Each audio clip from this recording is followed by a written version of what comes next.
بسم الله الرحمن الرحيم كسو دو warbaahinta waxsan sheeg news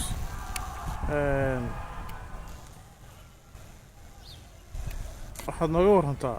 baryahan waxa ku soo batay meediyaha niman sheeganaya salaadiin iyo cuqaal oo markaa meediyaha dadka ka aflagaadeynaya maxay kula tahay arrintaas بسم الله الرحمن الرحيم اللهم صل على سيدنا محمد وعلى آله وصحبه وسلم أنيقو أبو صديق وفارح قبار وكسر المجال أصله حكمت هذا الكنوروي سيدا حقيقة هذا يوم تشالي استيسو أشياء إن اللي ويديو ما تينا وحكي له فرينا عن الدرو لما نبى برشة وين تهال كان يقدر وانا يسوي قرار سومالي لان سلمك السلامين تا يعقاش الشيء جنايا كسران ذلك يقولون يوحى ليله ذا بقر هبل بالله هذا وجاس كجود وجاس هبل بالله هذا وحن مركه عن لا يعني وحى ويا وح اللالي وح صلادين يعقالوا أيهن ما شرتوا كرامه يشرف ملة يمجع هويهن ما شرتوا وانين اسم جعاوي ومرفش كسوق عي أو السوق دون إن ودنتيسة وكوف الشدو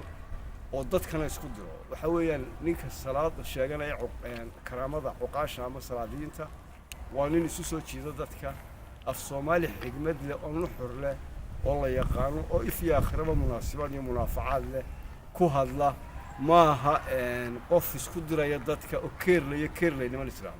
سيدا أوجد وحن ودر يا بلشدة غير الصومال لان كان عن شعبونها كولا لو بيكون بقوي حسبك كل مية هذا يقروها بركة صادت قار له وحن السوعي باش برق برعو وحن السوعي باش قلبتك هرجيس سومالي لان ها تصبح ديان صفة فهي خبرت شغله يو سبرا ولا مساعد موسى وحويا يان ليدي كرد العين إن دنتي صوته وأن ميل الله ليه ميل لقوم جعابي يميل لقو على شو أنا تشرين وإسكي السما جعابي يدلوا جوينين هكذا يخلاف ربطه لقوه وحويا إنه دي شيء يا ما أنت هذا ركتان عقاش وتغنى يسلادين يسلطان لذا يجو هبل بدو قرنيسان انت اي ككوبيهين بيل كستير هركستا انت يسوي ما دان اي شرط رايد قبطان يقو عمامدهودي يقو يشهدو شالكاسيتا يا كرامدودي يا مقعودي ملدودي يا شرفتودي اي قوان قادان اي سو ساران والصحافدات ميل u socdo meel u jeedo u jeedale waxaan oran karnaa waxa weeyaan beeshaas waxba isku raacay waxaan u sheegayaa xoog badan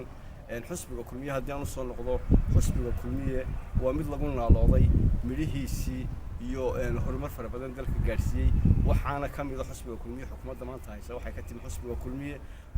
kulmiye waa xusbi wax fara badan qabtay waa xusbi imanka doorashada u diyaara waa xusbi imanka tartanka u diyaara waxaan leeyahay gaar ahaan aan la hadlayaa oo aan fariin adag u dirayaa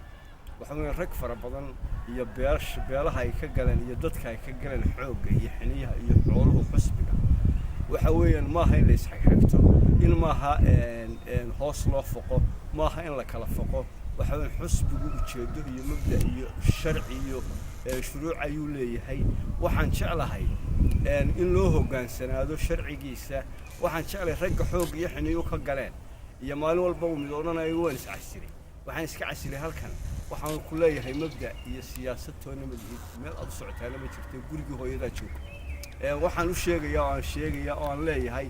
ninka uu xoog iyo xiniyo xoola ka galeeno waxa weyn maanta isla garab taag waxa sharaxan mujaahid Muuse Biixi Cabdi waxa weyn waa maalintiisii maaha in cod la iska bariyo maaha in cod la isweydiisto inaan yar oo aan talo iyo tusaale iyo mid tayale iyo mid taagta doona aan garanaynin ayaa meel wuxuu kaga hadlayaa maxaan ku haysanaa maxay sidaan tahay waxa weeyaan dadku hadra wuxuu rag siyaasi wada noqday siyaasaddu milgay leedahay sharaf bay leedahay waxa qofka siyaasiga noqonaya waa inuu ujeedo uu ka mid dhalinayo oo siyaasi u noqdo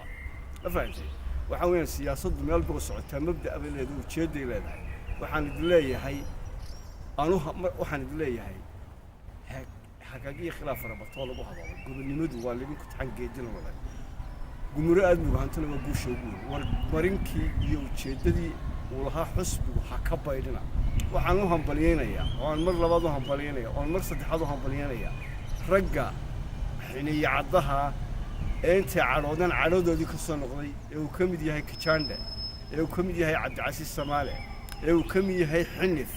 ragga noocaasa siyaasadda waa la isku qaninaa waa la isriixaa waa la isgarbiyaa waxa weeyaan laakiin lagama tago nin weliba wuxuu yidhi anigu halkii xusbigaygii meel aan uga dhaqaaqo ma garanayo waanan la dhimanayaa intaa joogta war waxaan idin leeyahay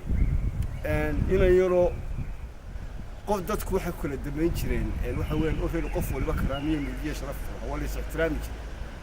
waxa weeye ninka kaa weyn ee professionalka ee siyaasiga ama sarkaalka ama soo halgamay ama milgaha iyo sharafta iyo magaca iyo maamuuska kaa mudan ama kaa waaya aragsan ama kaa aqoon badan waa la ixtiraamaa ma aha inan yar oo xabxabla ah iyo inan yar oo waxa laali wuxuu yahay aan la garanayn inuu aflagaado maalin walba oo la soo fadhiyo meel waxaan idin leeyahay reer kulmiye iyo gaar guud ahaanba reer Soomaaliland ha la is ixtiraamo dimuqraadiyaddan indhaha leh ee saxaaqiyadda oo kaliya ay ku dhaqanto ee la isla soo taagayo saxaafadda iyo tiifiyadana waxaan leeyahay la joojiyo taas waa taa xusbiga kulmiye uu guuleysanayaa gobonnimadiisii iyo sharaftiisii ayuu ku socdaa waxa weeyaan afgaabnida waxaan ugu hambaliyanayaa hoggaanka sare waxaan leeyahay aad iyo aad baan isu karaamaysan ilaahay ha idin karaameeyo xusbiyada kale ee mucaaridkana waan soo dhaweynayaa iyagana waxaan leeyahay tusaale qaata horumarka ay muujiyeen xusbiga kulmiye halkay wax gaadhsiiyeen ma fahanti aaminta gaadhsiimahay u soo halgan oo u soo kifaax wax kasta ujeedo kastoo aad leedahay aflagaadada iyo caydana hala yaraystay baan leeyahay taasi waa taa xukuumaddana mid baan faraya xukuumadda waxaan leeyahay waxaad ku bixisaan cuqaasha iyo salaadiinta waxaa siisaan mushaharooyinka aad siisaan waxaad ka soo saartaan qodobo xakamaynayo oo odhanaya ninka isla soo taagay ee aflagaado iyo caye cuqaal sheeganaya ama suldaan sheeganaya ama uga sheeganaya ama boqor tallaabaha laga qaado saxaafadda laftigeeda ha la xakameeyo saxaafadda waxaan wax kasta qoraysaa ha la xakameeyo waxaan idiin sheegayaa Somaliland waxay jirtay iyadoo Soomaaliya jiray Somaliland iyadoo jirin bay jirtay Soomaaliya siidka kursiga United Nations ka yaala Somaliland baa iska leh Soomaaliya ma laha maalin walba ma aha in